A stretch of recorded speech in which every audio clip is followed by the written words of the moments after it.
Everyone, it's Derek here with Moist Sauce Productions, and today we have another video, and we're talking about the latest update for the Tesla Model 3.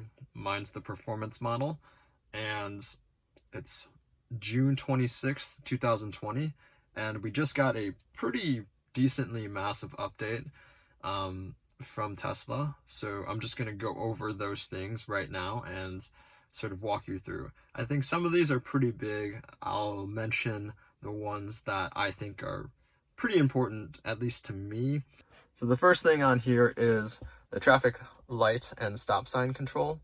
So basically what happens when, and I did this in my last video with the last update, so you have to do a click down, or you actually have to press the accelerator pedal to go through the light.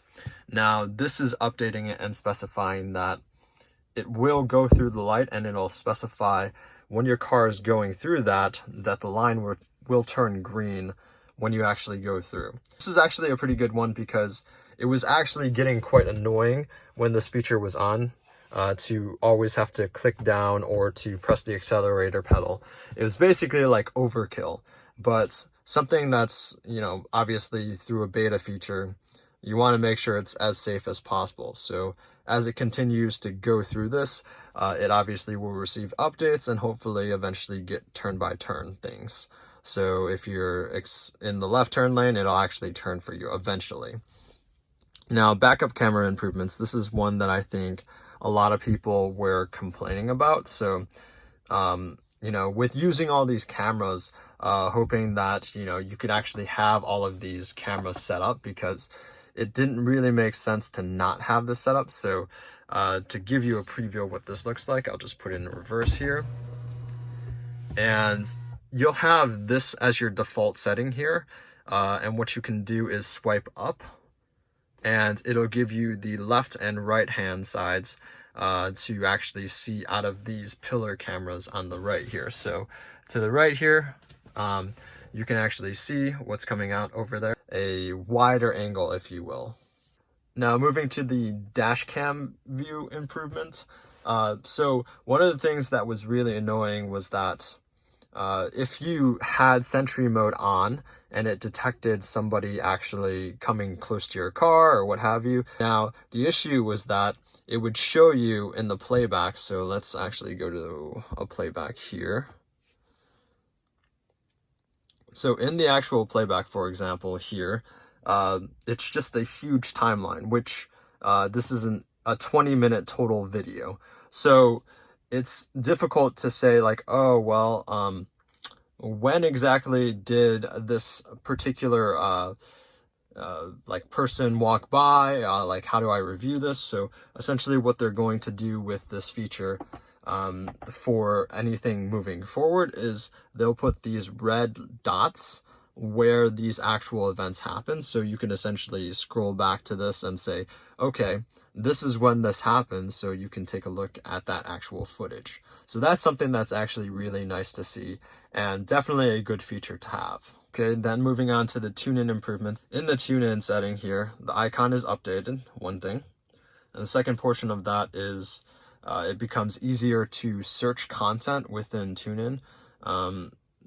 As I understand, you can just do the search feature, so it'll search anything. So it has all your recommendations here, the latest of a podcast that is added here. So I only listen to podcasts for TuneIn. So obviously, because the Spotify app at the moment, you cannot play the podcast. So this becomes a little bit easier to navigate and search. And that's really all for this particular update. Door lock improvements, and then new language support. That's pretty straightforward.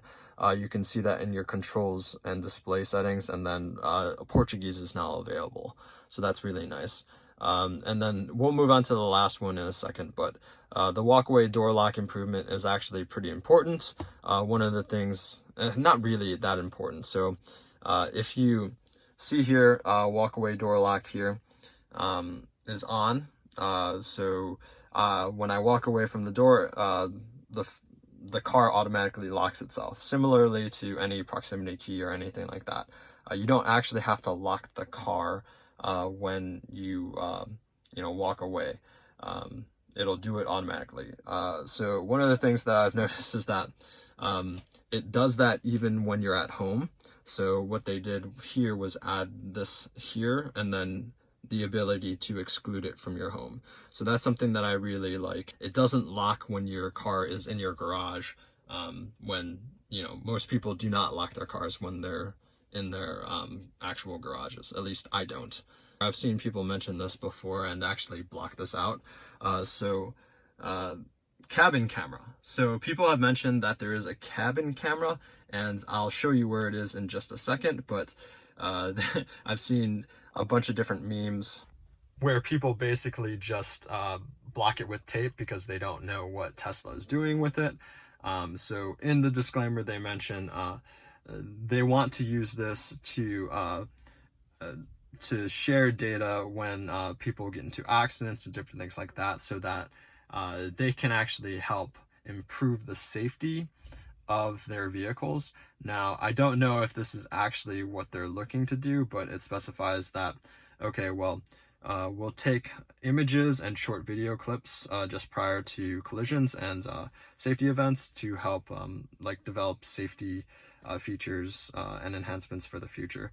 So by going into controls, safety, and security, data sharing, allow cabin camera analytics, that'll allow them to have access to the interior camera, which is just right up here. And I've seen people put different things like tape on here to block that interior camera. I don't know what the quality of this is, and I don't know what they'll eventually use this for.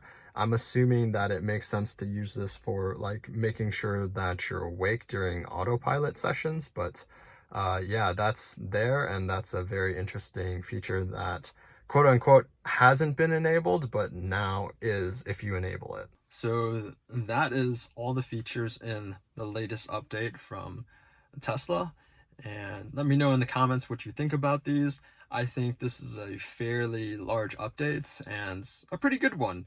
The last one wasn't nearly as good as I had hoped, but yeah, it's really cool to see the different changes that Tesla continues to make.